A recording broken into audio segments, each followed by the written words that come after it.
आज मैं आपके सामने क्लास 9 का चैप्टर नंबर 2 लेकर आया हूँ, is matter around us pure और इम्प्योर। अब ये जो चैप्टर है वैसे लास्ट ईयर काफ़ी फुल सिलेबस के अकॉर्डिंग था, बट उसमें कुछ पार्ट डिलीटेड था, सेपरेटिंग मिक्सचर्स वाला पार्ट। तो इस बार एनसीईआरटी ने पूरा उस सेपरेटिंग मिक्सचर वाले पार्ट को डिलीट कर दिया है, इरेज कर दिया एनसीईआरटी ने।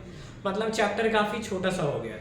उसमें हमें पढ़ना क्या क्या है प्यारे बच्चों, तो आपको पता है आपने प्रीवियस क्लासेस में 8th में आपने एलिमेंट के बारे में थोड़ी सी जानकारी, आपने लिटिल बिट जानकारी प्राप्त करी होगी। तो 9th क्लास में कंप्लीट इन्फॉर्मेशन के साथ एलिमेंट, कंपाउंड एंड मिक्सचर इसी सेकंड चैप्टर में ऐड किया गया है।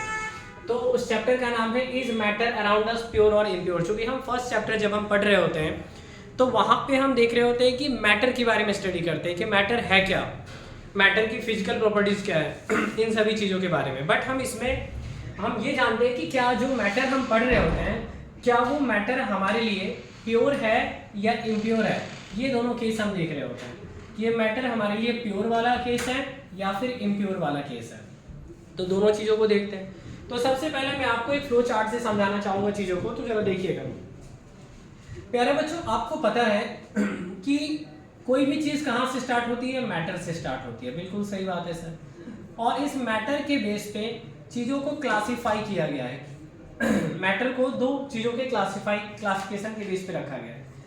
एक को रखा गया बच्चे फिजिकल प्रॉपर्टीज और एक को रखा गया केमिकल प्रॉपर्टीज, यानी फिजिकल और केमिकल प्रॉपर्टीज के बेस पे क्लासिफाई किया गया है।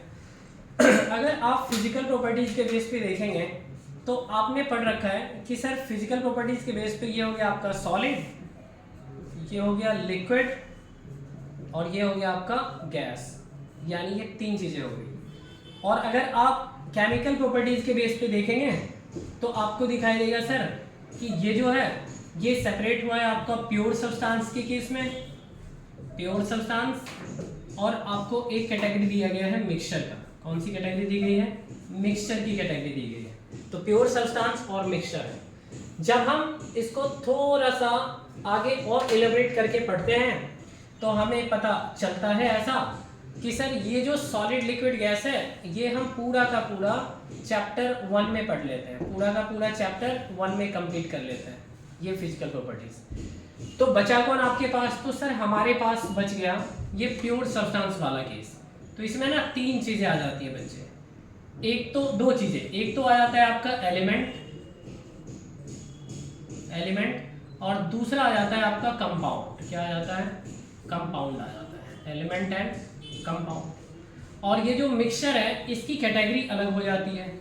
इसमें आपका आ जाता है होमोजीनस और हेट्रोजीनस, यानी होमोजीनस का केस आ गया और क्या आ गया? हेट्रोजीनस आ गया। ये जो चैप्टर की स्टार्टिंग है इसी फ्लो चार्ट से है एक्चुअली। और फिर अगर फर्दर आप देखोगे सर एलिमेंट को कैसे क्लासिफाई किया गया, तो आप कहेंगे सर ये जो एलिमेंट है जो हम बार बार पढ़ रहे हैं एलिमेंट के बारे में, इस एलिमेंट की भी तीन कैटेगरी रखी गई सर। क्या क्या रखी गई? तो एक हो गया आपका मेटल, एक हो गया नॉन मेटल और तीसरा हो गया मेटेलॉइड्स। मेटेलॉइड्स, ये तीन केस रखे गए हैं, मेटेलॉइड्स। और कंपाउंड्स की अगर आप बात करेंगे तो कंपाउंड्स के अंदर भी इसकी तीन कैटेगरी आ गई हमारे पास। एक आ गया एसिड, दूसरा बेस और तीसरा क्या हो गया? सॉल्ट। यानी कि इस तरीके से इस चैप्टर का फ्लो चार्ट है। तो आपको इस चैप्टर में मेनली पहले एलिमेंट, कंपाउंड और मिक्सचर्स के बारे में पढ़ना है, यानी जो आपको ऊपर वाले पार्ट दिख रहे हैं एलिमेंट, कंपाउंड एंड मिक्सचर। इसका मतलब आप कहेंगे सर हमें पूरा का पूरा प्योर सब्सटेंस के बारे में स्टडी करना है। किसके बारे में करना है? प्योर। उसके बाद हम थोड़ी बहुत जानकारी होमोजीनस की करेंगे और हेट्रोजीनस की करेंगे, क्योंकि ये सब 10th क्लास की चीजें हैं, मेटल, नॉन मेटल और एसिड, बेस, सॉल्ट। तो आइए अब हम देखते हैं उन चीज़ों को जो हमने करना है। तो सबसे पहले मैं आपको एलिमेंट वगैरह के बारे में बताता हूँ कि वो एलिमेंट किस तरीके से एग्जिस्ट कर रहा है, मतलब कैसे नेचर में एग्जिस्ट करता है। ठीक है, जैसे देखिए अगर आप एलिमेंट की सिंपल बात करेंगे अकेला, तो एलिमेंट जो होता है ये आपका एलिमेंट ये प्योर सब्सटेंस की कैटेगरी में आता है। किसके अंदर? Pure substance. Sir pure substance का मतलब क्या होता है? तो प्योर सब्सटेंस का मतलब होता है सर कि ये सेम काइंड ऑफ पार्टिकल से मिलकर बना हुआ है। किससे मिलकर बना हुआ है? तो सेम काइंड ऑफ पार्टिकल, मतलब कि एक ही टाइप के पार्टिकल मिलकर इस पूरे एलिमेंट को क्या कर रहे हैं, फॉर्म कर रहे हैं। यानी अगर हम सिर्फ कार्बन की बात करते हैं तो सिर्फ कार्बन के ही पार्टिकल एग्जिस्ट होंगे इसके अंदर सर। अगर आप नाइट्रोजन की बात करते हो तो सिर्फ आपके पास नाइट्रोजन के ही पार्टिकल होंगे इसके अंदर, ठीक है। मतलब कि ये आपस में क्या है, एलिमेंट है, मतलब खुद को एलिमेंट कह रहे हैं ऐसा। तो यानी एग्जिस्टेंस जो है इनका वो सेम काइंड ऑफ पार्टिकल से हो रहा है। कैसा हो रहा है, सेम काइंड ऑफ पार्टिकल से इनका एग्जिस्टेंस है। अब जैसे आप देखिए, जैसे कि आपके सामने एक एलिब्रेट कर रहा हूं मैं इसको जरा, ये देखिएगा। जैसे देखिए ये जो चीजें आपके सामने है, ये व्हाट इज एलिमेंट का आप ध्यान देना कि ये जो एलिमेंट का पार्ट है हमारे पास, कह रहा है an element is a pure substance. Element कैसा सब्सटेंस है, प्योर सब्सटेंस है आपका। और प्योर सब्सटेंस के साथ साथ कह रहा है कि in which all atoms have same number of protons. Obvious सी बात है, इसका मतलब यहाँ पर अभी तक टोटल फिजिक्स में, सॉरी केमिस्ट्री में 118 एलिमेंट्स की डिस्कवरी हो चुकी है। कितने की हो चुकी है, 118। तो ये आपको देख रहे हैं हरे नीले बैगनी पीले कलर में जो आपको दिख रहा है, ये सारे एलिमेंट्स जो है हमारे, ये सारे के सारे जो एलिमेंट है हमारे, ये कहीं ना कहीं एग्जिस्ट करते हैं, हमारी पूरी केमिस्ट्री में एग्जिस्ट करता है। और जब पूरी केमिस्ट्री में एग्जिस्ट करता है तो सभी को बारी बारी से पढ़ना होता है, ऐसा नहीं कि सब एक साथ ही पढ़ते हैं। तो एलिमेंट का सिंपल मतलब होता है कि it is a pure substance which contains same kind of particle, same type of particle, that is called element। जैसे sodium, potassium, calcium, magnesium, caesium, lithium, hydrogen, carbon, nitrogen, oxygen, fluorine, neon, etc., ये सारे के सारे क्या है, elements हैं। तो उम्मीद करते हैं आपको एलिमेंट समझ आया होगा। अब देखिए इसी का दूसरा पार्ट हमें जैसे पढ़ना है इसके कंपाउंड्स के बारे में। किसके बारे में, कंपाउंड्स। तो हम देखते हैं कंपाउंड्स क्या होते हैं। तो आइए जरा कंपाउंड्स की बात करते हैं। कंपाउंड्स, अब देखो बच्चे कंपाउंड्स की बात करते हैं। ये आपको दिख रहा है कंपाउंड्स, और इसके नीचे बच्चे लिखा हुआ है सॉल्ट, यानी कॉमन सॉल्ट का एग्जिस्टेंस है। ये कॉमन सॉल्ट क्या होते हैं, आइए देखें। कॉमन सॉल्ट को NaCl से दिखाया गया है। किससे दिखाया गया है, NaCl। इसका मतलब प्यारे बच्चों इसमें आपको सोडियम दिख रहा है और क्या दिख रहा है, क्लोरीन दिख रहा है। तो आप कहेंगे सर कि हमारे पास सर दो एलिमेंट दिख रहे हैं इसमें, जो आपने अभी पीछे बताया था। बिल्कुल सही बात है, यानी दो एलिमेंट के कॉम्बिनेशन से क्या बना, आपको एक सब्सटेंस दिखा, और उस सब्सटेंस को आपने क्या कह दिया, कंपाउंड कह दिया। क्या कह दिया आपने, कंपाउंड। इसका मतलब sir compound is a pure substance which is made up of 2 और मोर देन 2 एलिमेंट्स। 2 या 2 से अधिक एलिमेंट को मिलाने से बनता है, उसको आप कंपाउंड कहते हैं। मोर देन 2 और मोर देन 2 एलिमेंट, और साथ ही साथ एक निश्चित रेशियो में, एक फिक्स्ड रेशियो में बनता है, उसके मास के हिसाब से। तो मास के हिसाब से एक फिक्स रेशियो में बनता है। जैसे अगर आप